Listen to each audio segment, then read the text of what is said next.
تو دوستو بہت سارے جو افراد ہیں نا وہ مجھے فون کال پہ یہ بات کرتے ہیں کہ حاجی صاحب ہمارے معدے میں درد ہوتا ہے، سینے میں جلن ہوتی ہے اور بھوک بھی نہیں لگتی، قبض بہت زیادہ ہوتی ہے، زبان کا جو ذائقہ وہ بھی کڑوا رہتا ہے اور پیٹ میں بہت زیادہ گیس ہو جاتی ہے۔ اعوذ باللہ من الشیطان الرجیم، بسم اللہ الرحمن الرحیم۔ شروع اللہ کے پاک نام سے جو نہایت رحم کرنے والا اور مہربان ہے۔ حکیم حاجی محمد یونس کی طرف سے تمام سننے والوں کو اور دیکھنے والوں کو السلام علیکم ورحمۃ اللہ وبرکاتہ۔ دوستو آج کا جو ہمارا ٹاپک ہے یہ معدے کا ہے۔ معدہ انسانی جسم میں مرکزی کردار ادا کرتا ہے اور معدے کا تندرست ہونا انسانی جسم میں بہت ضروری ہے۔ معدہ تندرست ہوگا تو کھائی پی غذا ہضم ہوگی، کھائی پی غذا ہضم ہوگی تو وہ غذا آپ کو جزو بدن بنے گی اور آپ کے جسم کا حصہ بنے گی اور آپ انشاءاللہ تندرست بنا رہیں گے۔ تو دوستو میں ایک طبی ادارے سے تعلیم یافتہ ہونے کے ساتھ حکمہ کے خاندان سے تعلق رکھتا ہوں اور حکیم ہونے کے ناطے میں الحمدللہ نادر نسخہ جات بھی رکھتا ہوں۔ تو میرے دوستو اسی وجہ سے کہ میں ایک حکیم ہوں، اللہ کے فضل سے مجھے جڑی بوٹیوں پہ ریسرچ کرنے کا بہت شوق ہے اور میں نے پاکستان کے دور دراز کے علاقوں میں بہت زیادہ سفر کیا ہے، سندھ بلوچستان میں بہت سفر کیے ہیں اور شمالی علاقہ جات جن میں دیر، چترال، سکردو، گلگت ایسی مقامات پہ میں نے جا کے بہت سے طبی کیمپ لگائے ہیں اور انہی طبی کیمپ لگانے کی بدولت الحمدللہ میں آج پاکستان میں جانا اور پہچانا جاتا ہوں اور اللہ کے فضل و کرم سے، اللہ کی مہربانی سے میں نے اپنی اس ریسرچ اور تحقیق میں بہت زیادہ نادر نسخہ جات اور ادویات وہ میں نے ایجاد کی ہیں جن کی بدولت مجھے اعلیٰ حکام کی طرف سے کئی گولڈ میڈلسٹ بھی حاصل ہوئے ہیں۔ تو دوستو آج ہم بات کرتے ہیں معدے کی بابت۔ تو معدے کے ٹاپک پہ ہی ہماری بات ہو رہی ہے۔ میرے پیارے محترم دوستو اور سامعین، زندگی میں صحت اور تندرستی، صحت اور بیماری یہ ساتھ ساتھ چلتے ہیں۔ اللہ تبارک تعالیٰ تمام انسانوں کو تمام موذی امراض سے محفوظ رکھے اور اللہ کریم اپنے انسانوں کو، خاص کر مسلمانوں کو، ایمان والی زندگی عنایت فرمائے۔ آمین ثم آمین۔ جو میرے دوست حضرات میری یہ آواز سن رہے ہیں، اگر وہ نزدیک میں ہیں تو میرے دوستوں اور بزرگوں، اگر خدا نہ خواستہ وہ کسی بیماری میں، وہ خاص کر معدے کی بیماری میں مبتلا ہیں تو قطعی طور پہ دیر نہ کیجیے، آپ مجھ سے رابطہ کریں۔ اگر آپ مجھے بالمشافہ مجھ سے ملنا چاہتے ہیں تو موسٹ ویلکم۔ میں اکاڑا سے بلونگ کرتا ہوں، عثمان دواخانہ، رحمان کالونی یہ میرا ٹھکانہ ہے اور عثمان دواخانہ کی ہی طرف سے یہ پروگرام آج کا میں آپ کی خدمت میں پیش کر رہا ہوں۔ تو دوستو اگر آپ میرے پاس آنا چاہتے ہیں تو موسٹ ویلکم، آپ میرے پاس آئیں، بالمشافہ ملیں، اپنی نبض اور اپنی طبیعت، اپنی مزاج چیک کروائیں۔ چیک کروا کے اگر آپ کوئی دوائی لیں گے تو بہت اچھا ہوگا۔ اگر آپ دور دراز کے علاقے میں ہیں تو آپ فون کال کریں اور مجھ سے تمام علامات سے آگاہی کریں۔ اور میرے دوستو اس کے ساتھ مجھے یہ بھی بتائیں کہ یہ مرض آپ کو کب سے ہے اور کتنے عرصے سے آپ اس مرض میں مبتلا ہیں۔ آپ میرے پاس آنا چاہتے ہیں تو میرے ادارے کا جو ایڈریس ہے عثمان دواخانہ، رحمان کالونی، اکاڑا، اور میرے مشورے کا کوئی پیسہ نہیں ہوتا، میں یہ کام اللہ کی رضا کے لیے کرتا ہوں۔ آپ آنا چاہتے ہیں موسٹ ویلکم، آپ میرے پاس تشریف لائیں۔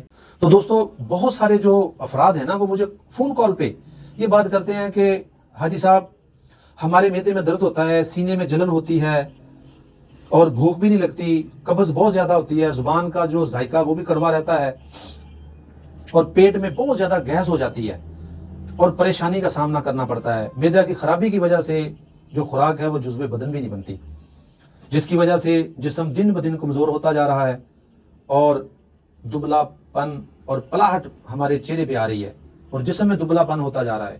تو پلیز ہماری رہنمائی فرمائیں۔ تو دوستو ایسے افراد جو ان امراض میں مبتلا ہیں ان کے لیے میں ایک بہت خاص نسخہ لے کے آیا ہوں